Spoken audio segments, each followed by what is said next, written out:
Nous allons donc écouter la parole et l'enseignement. Nous sommes à l'enseignement numéro 23 pour aujourd'hui, concernant le sujet qui parle de celui qui ose dire qu'il est Dieu. Il a remplacé le bouc, le bélier et le taureau, qui étaient destinés pour l'expiation des péchés des enfants d'Israël, selon Lévitique 16.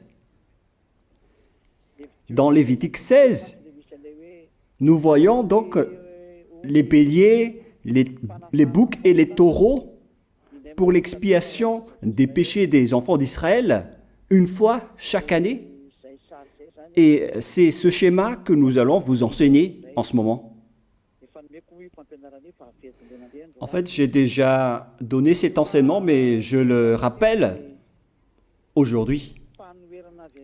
Cette situation contredit directement la parole du Père Yahva, le Dieu d'Abraham, selon Deutéronome 4.2. Ne rajoutez rien et ne retranchez rien aux paroles.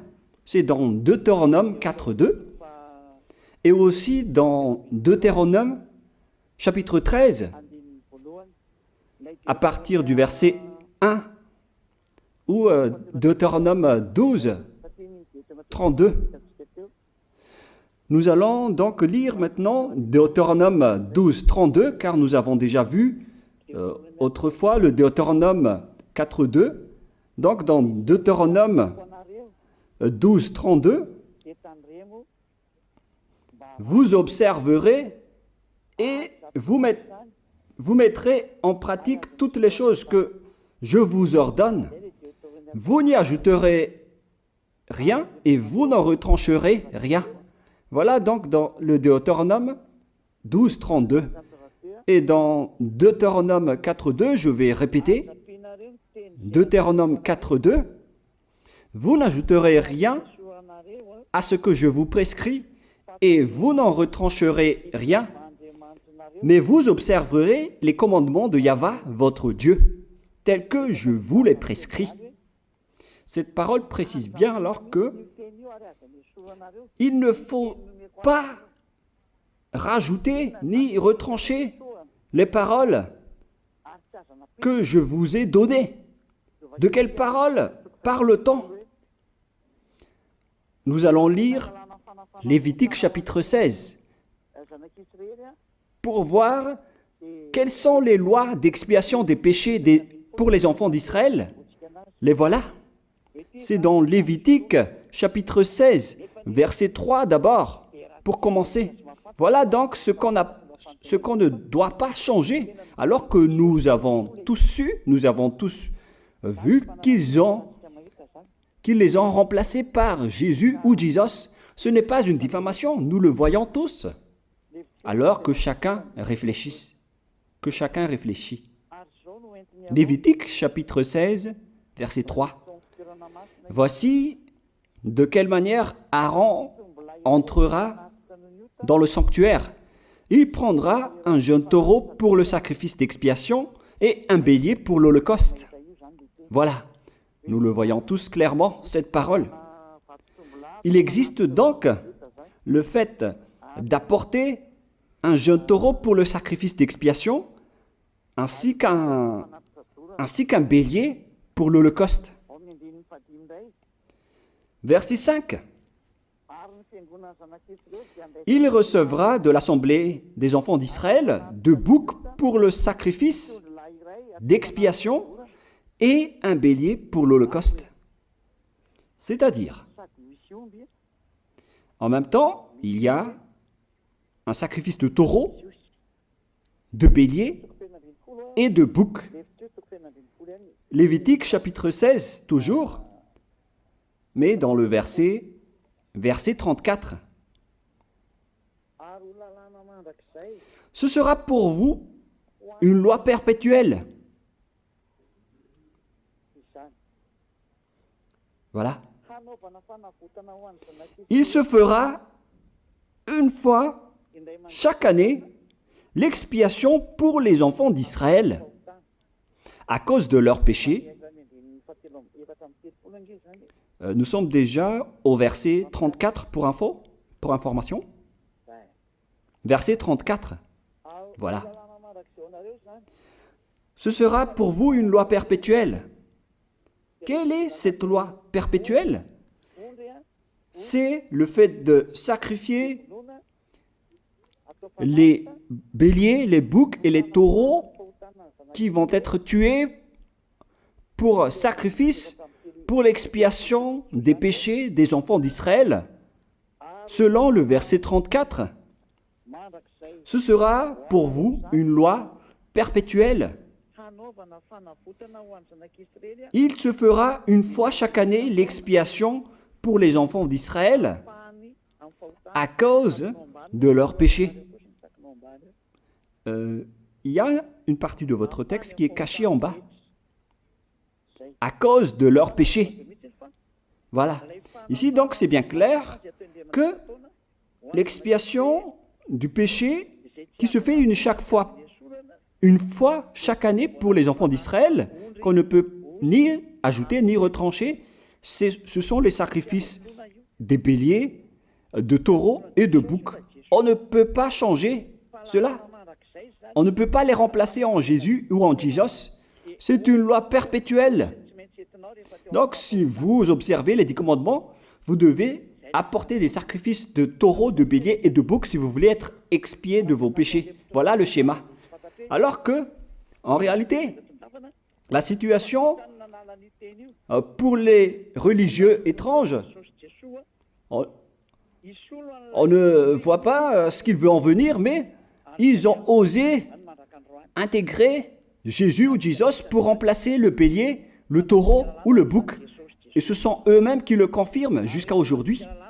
Nous voyons tous donc ici que Jésus ou Jesus n'est qu'un imposteur, un hors-la-loi. Et les hors-la-loi sont des envoyés du diable. Le diable, il a commis le péché depuis le commencement. Ce sont des transgresseurs de la loi. Donc c'est prouvé ici que Jésus est un hors-la-loi. Nous allons lire la parole, poursuivre, dans 1 Jean, chapitre 3. 1 Jean, chapitre 3, à partir du verset 4. Quiconque pêche transgresse la loi, et le péché est la transgression de la loi. Voilà, c'est bien clair que c'est le péché qui est la transgression de la loi. Un pécheur, donc, c'est un transgresseur de la loi. Et un hors-la-loi, c'est un pécheur. C'est clair alors que Jésus ou Jesus, c'est un hors-la-loi, c'est un transgresseur de la loi. Nous avons tous vu ensemble qu'il a pris la place du bélier et il a siégé, il s'est installé dans ce système. C'est pourquoi toutes les églises observent les 10 commandements et ils servent Jésus ou Jesus. Voici l'enseignement. Alors, regardez bien à travers ce texte et cette écriture que je vous donne en ce moment. Et soyez conscients, ça suffit maintenant d'écouter ces faux dieux, c'est déjà trop. Tant pis pour vous si vous allez encore les écouter. Soyez conscients que ce schéma n'est plus correct. Beaucoup de gens me diffament à cause de ce que je fais en ce moment.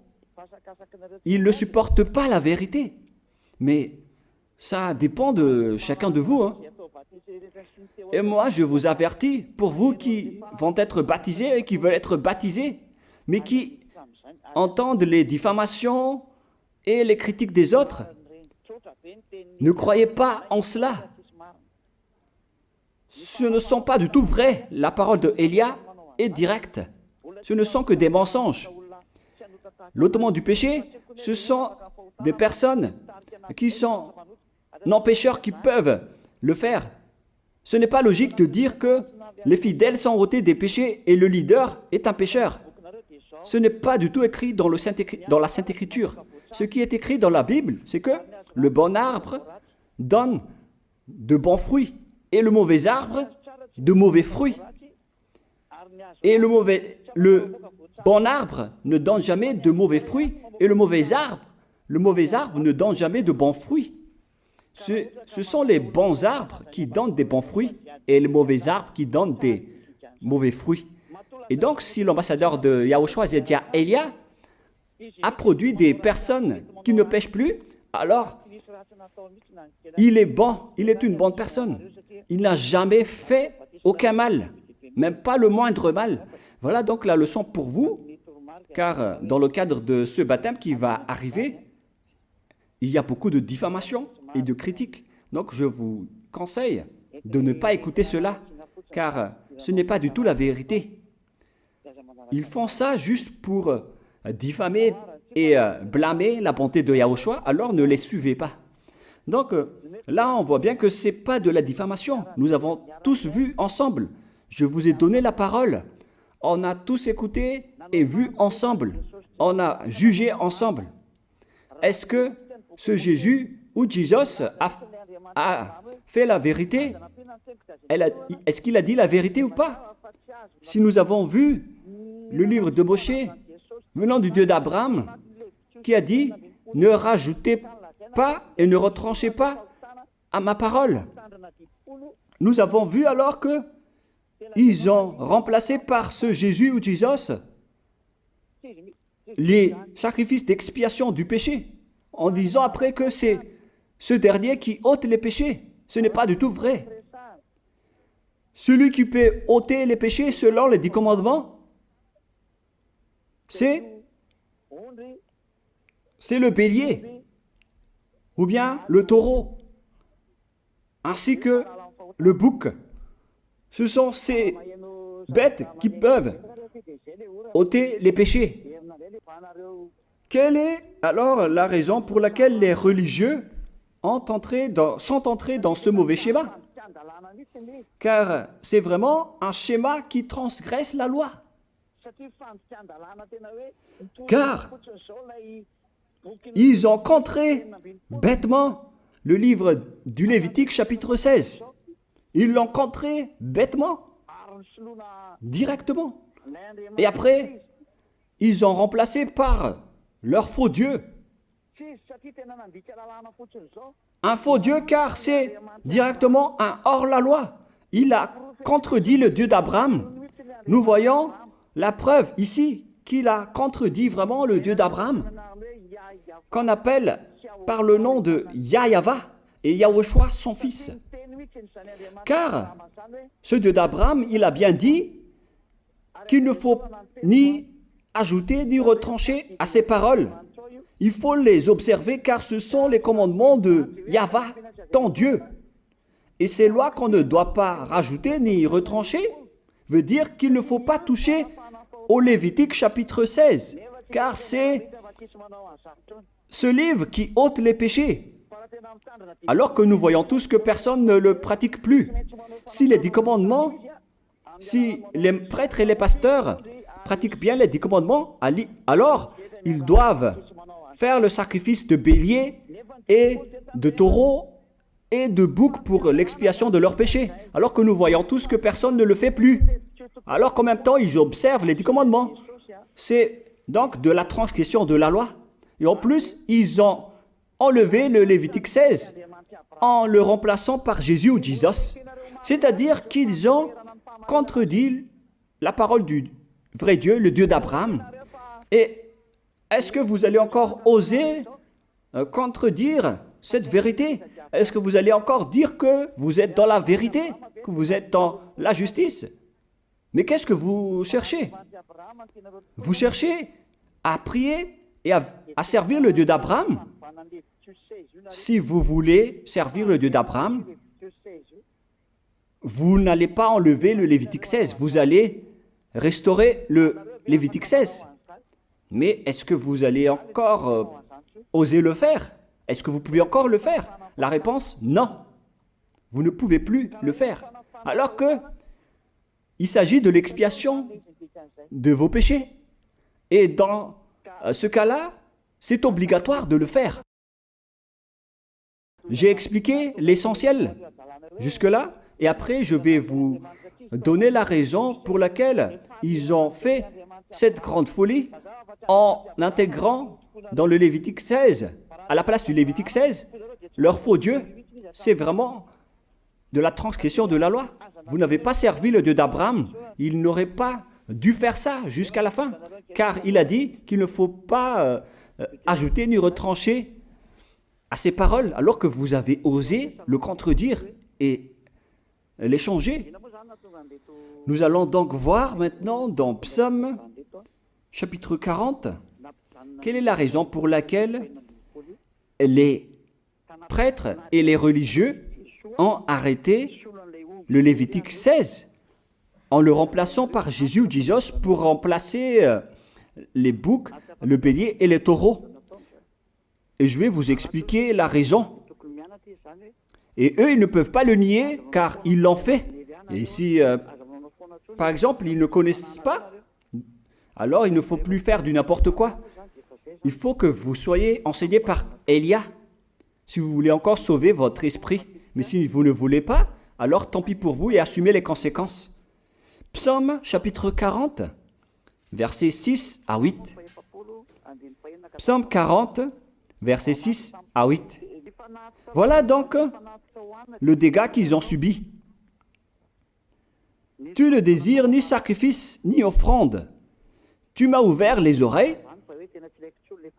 Là, ils ont bien entendu et écouté que Dieu ne désire plus leur sacrifice et tout ce qui concerne ce sujet.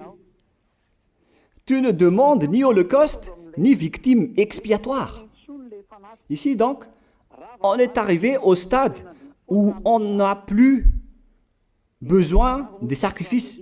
D'après ce schéma, alors, le Lévitique 16 a été supprimé. Et logiquement, puisque c'est une alliance qui a été détruite, alors on ne peut plus y entrer, car on ne peut pas ajouter ni retrancher aux paroles. Et donc, si on ne peut pas y entrer d'après la parole qui dit qu'on ne peut pas rajouter ni retrancher, si le Dieu d'Abraham a interdit le sacerdoce, alors logiquement, vous ne devez plus y entrer. Sinon, vous allez vous autoproclamer en tant que pécheur à jamais, alors que les pécheurs et les malfaiteurs n'iront jamais au ciel des cieux. C'est clair alors que c'est devenu un sens interdit, les 10 commandements et les lois de Moïse d'après ce schéma, car c'est la relation avec le Père Yahva qui a été détruite, qui a été supprimée, car il n'y a plus d'expiation de péché pour vous. Alors vous êtes fous si vous allez encore entrer dans ce schéma. C'est pourquoi on a besoin d'une nouvelle alliance, car l'alliance des 10 commandements et les lois de Moïse ne sont plus correctes. C'est devenu supprimé, car on ne peut plus faire le sacerdoce, mais les religieux ainsi que les faux dieux, ils ne se sont pas... ils ont facilité les choses en intégrant leur faux dieu à la place du bélier, du bouc et du taureau. Et voilà, c'est bien clair. Et d'après eux-mêmes, ils ont dit que l'intégration de Jésus ou de Jesus, c'est d'après ce livre des psaumes. Vous voyez que ici, je n'ai pas dit du n'importe quoi, c'est la vérité que j'ai dit. Je n'ai pas incriminé qui que ce soit. C'est vraiment la réalité et la vérité. Alors, ici, on prouve bien que ça a été supprimé, ce n'est plus autorisé. Et c'est encore confirmé dans Ésaïe 66.3 que celui qui fait des sacrifices, c'est comme celui qui fait de l'idolâtrie. Celui qui immole un bœuf est comme celui qui tuerait un homme. Celui qui sacrifie un agneau est comme celui qui romperait la nuque à un chien. C'est vraiment toute une histoire si vous allez faire cela. Celui qui présente une offrande est comme celui qui répandrait le sang d'un porc. Alors qu'à l'époque des 10 commandements, c'était carrément interdit. Celui qui brûle de l'encens est comme celui qui adorait des idoles. Ici donc, toutes les sortes de sacrifices ont été bloqués. C'est devenu interdit. C'est pourquoi le faux Dieu est entré dans Lévitique chapitre 16. Alors qu'ils n'ont pas du tout vu de leurs yeux qu'on ne peut pas ajouter ni retrancher aux paroles. Ils n'ont jamais vu et connu ces paroles. Il a fallu attendre l'arrivée de Élia pour vous montrer toute la vérité, pour vous montrer toutes les vraies paroles. Alors, il faut suivre Élia. Suivez Élia. Et c'est ce terme qui dit de suivre Élia que les gens ne supportent pas du tout. Mais qu'est-ce que je vais dire d'autre? Je vais vous dire de suivre qui? Alors que vous êtes tous pécheurs. Est-ce que vous allez suivre les pécheurs pour aller en enfer? Vaut mieux suivre Élia, car ceux qui l'ont suivi ne pêchent plus. C'est quoi le problème? Si c'est de la jalousie, alors vous n'êtes pas du tout sage. Mais si vous êtes sage, vous devrez être content en m'écoutant. Si vous cherchez ce Dieu d'Abraham, vous devez être très content en dansant à la maison en disant « Merci Élia, voilà ce que j'attendais ». Au lieu de dire des colères et de la haine, moi je vous donne de la parole de l'amour pour vous sauver. Alors sachez bien écouter. Et après, ils ont continué dans 40, verset 7 maintenant. Alors je dis, voici je viens avec le rouleau du livre écrit pour moi.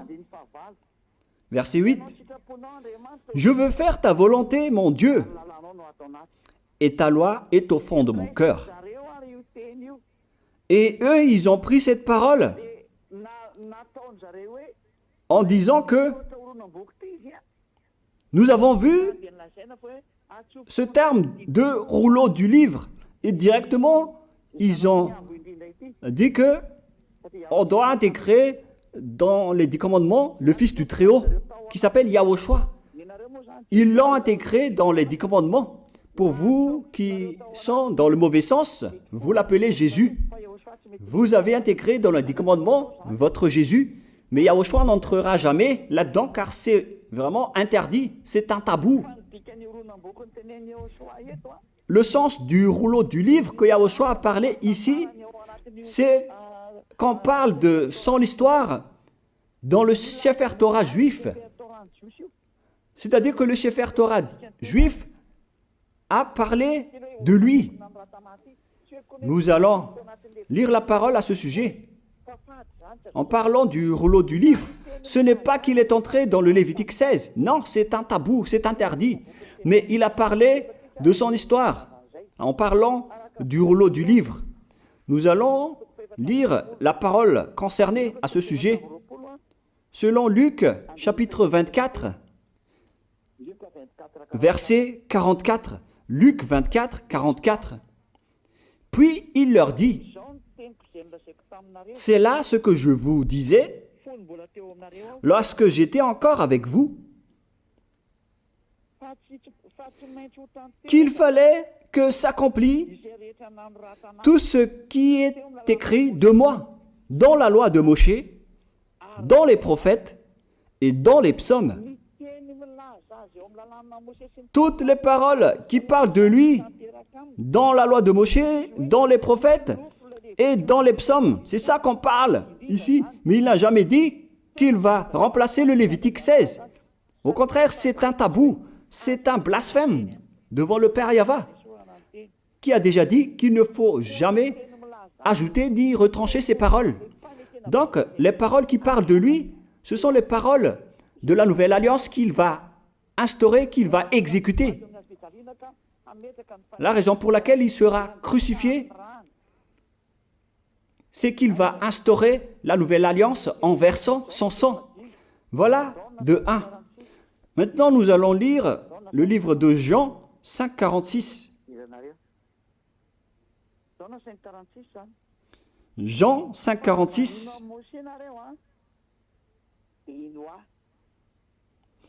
Alors, car si vous croyez en Moshe, vous me croiriez aussi, parce qu'il a écrit de moi. Il a écrit à propos de Yahushua. C'est pourquoi on parle du rouleau de livre qui a écrit pour lui. Et Moshe aussi a participé à son histoire en parlant de lui. Mais ce n'est pas que on a supprimé le Lévitique 16 en remplaçant par le fils du Très-Haut. Non, ce n'est pas du tout cela.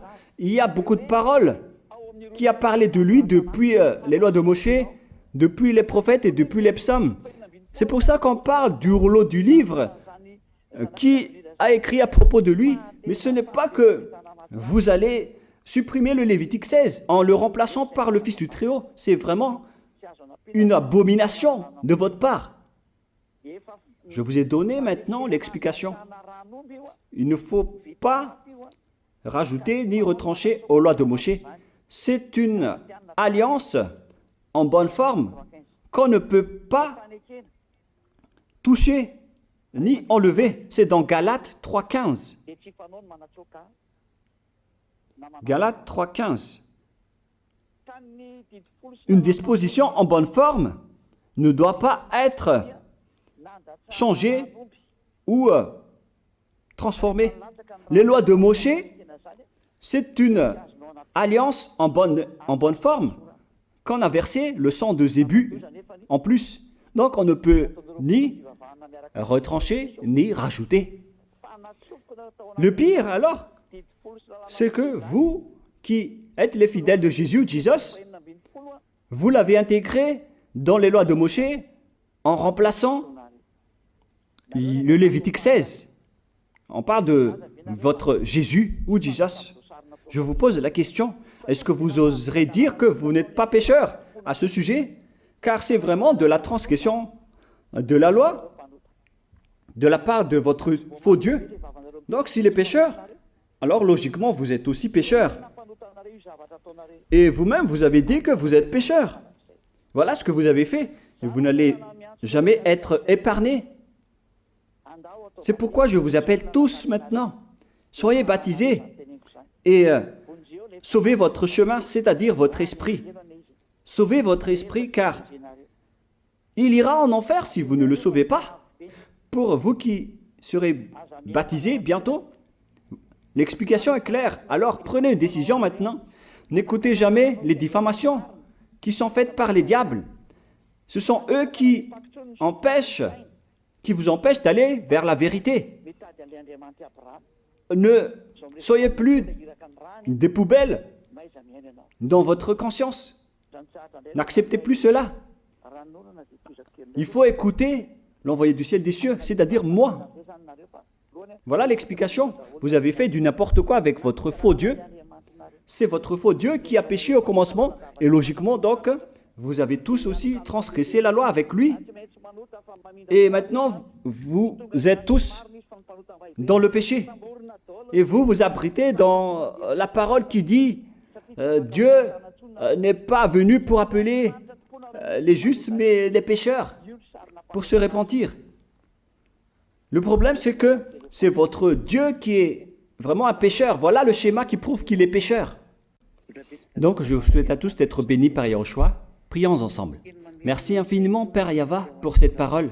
Une parole qui conscientise les gens pour se retourner vers toi et pour faire rester fermes tous les enfants du Très-Haut, les personnes que tu as déjà choisies, pour qu'ils restent bien fermes dans le service, et pour ceux qui sont encore à l'extérieur, qu'ils courent vers Elia, car Elia et toi, Yahushua, vous êtes uniques. Merci infiniment, Père Yahva. Merci infiniment, Yahushua. Sauve les gens pour qu'ils soient intégrés au ciel des cieux, pour que les gens écoutent la parole, Père Yahva, Yahushua, toutes les paroles que j'ai montrées. Confirme toutes mes paroles, Yahushua et Père Yahva, pour la gloire de vos noms si saints. Merci pour ta bonté et pour ta grâce. Au nom de toi, Yahushua, je fais toutes ces prières. Alléluia, Amen. Donc, je vous souhaite à tous d'être bénis par Yahushua et à demain. Au revoir.